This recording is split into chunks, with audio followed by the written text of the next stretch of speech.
Good morning. তো আজকে দেখো ছেলের আবদার হয়েছে, বললো মা টিফিনে আজকে পনির রোল বানিয়ে দাও।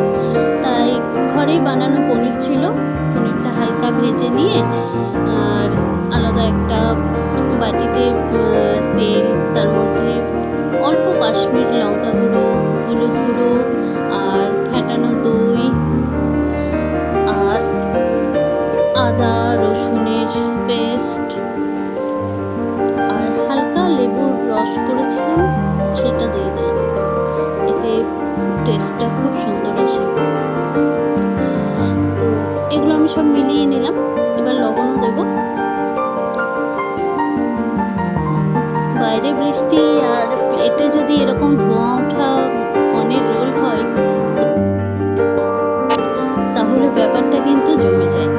তো আমার কাছে ঘরে থাকা ভেজিটেবলস যা যা আমার কাছে ছিল আমি এখানে সবগুলোই দিয়ে দিলাম, যেমন গাজর, টমেটো, ক্যাপসিকাম আর এখানে একটু চিলি ফ্লেক্সও দিয়ে দিলাম, যেহেতু আমার কাছে ছিল তাই আমি দিলাম। আর অরিগানো ছিল তাই সামান্য পরিমাণে অল্প করে দিয়ে দিলাম।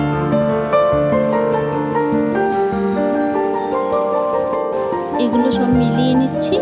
এবার আবার এই যে সামান্য তেল দিয়ে দিচ্ছি, সামান্য তেলের ওপর ম্যারিনেট করা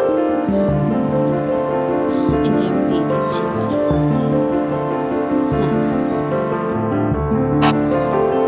অল্প সস দিয়ে দিলাম।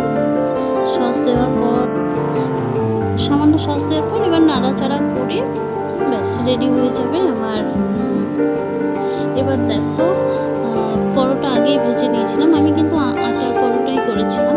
তার মধ্যে এই যে পনিরগুলো যেটা করে রেখেছিলাম সেটা দিয়ে দিলাম। তো আমার রেডি। তোমরা একবার বানিও, খেতে কিন্তু খুব সুন্দর হয়েছিল। তো তোমাদের কেমন লাগলো এই রেসিপিটি